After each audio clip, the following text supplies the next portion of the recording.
A Senate committee is moving forward with its attempts to hold Dr. Anthony Fauci in contempt of Congress.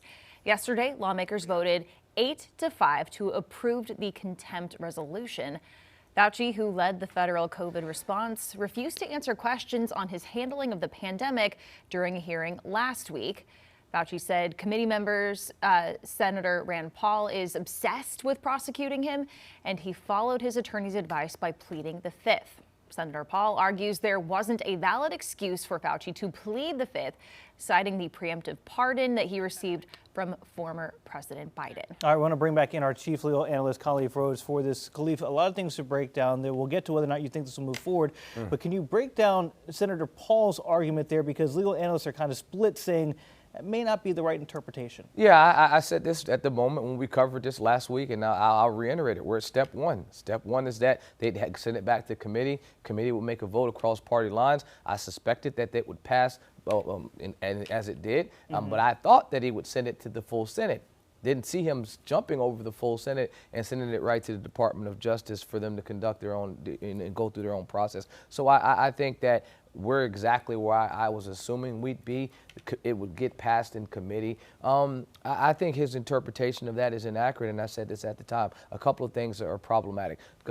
President Biden gave Dr. Fauci a pardon for all crimes that were connected to him in that role right during the COVID era. Right. And that would his pardon would only be limited to any federal type of crimes. And so there could be some state charges that could be brought if there are any type of state charges out there. And so that pardon wouldn't protect that. So if you're in a Senate hearing and you're talking about making comments about connecting to anything connected to COVID from that era, and then the state of North Carolina, for instance, decides to bring criminal charges against you, that pardon wouldn't protect you. So his attorney is advising him exactly what I would advise him, that, yeah, you're going to go ahead and plead the Fifth, because if there is an opportunity that criminal charges can be brought, why not wait and protect yourself? I think that is the rationality he's taken. While it may protect me from federal charges, the states are still open to do whatever they want. If it happens that he is found to be in contempt of Congress, what could happen after that? This is going to be, again, a confusing process, because I think that it's null and void for them to even send it there. So I think the process stops there, because he hasn't been held in contempt of Congress. He's been held in contempt of this committee.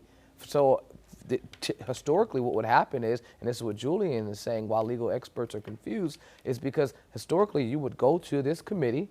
Senator Paul is over and chairing the committee. They give their recommendation, then the Senate has to have a vote. After the vote, then it goes to the Department of Justice to initiate the criminal proceedings and go forward with their investigation.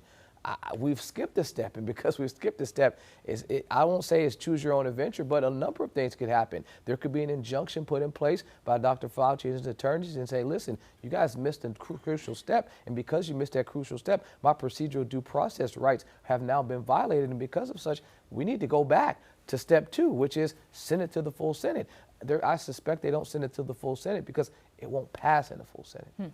And again, what we're talking about is because of his refusal to answer questions, they're saying that's why you're being held in contempt, or why they voted to hold him in contempt of that committee. Also, we know that there are states that are looking at pursuing charges against Dr. Fauci as well. Khalif, it's very interesting. Do you think that the states or that Congress has a better case here, or is there a case at all? I don't think there's a case at all. I mean, the only thing that I think was telling from the hearings last week was the release of a number of his private diary notes and his communications with himself, talking about and walking through his thought process. A number of those things were just letting folks get a glimpse into the inner workings of his mindset during that time. Now, if there was any criminality during that, that's something that investigators will have to, search through. I mentioned this when we talked about it last week, and I'll reiterate, the accessing and the releasing of his actual private diary could be something that opens up the individuals that released it to some type of criminality, because while it was found on a public computer,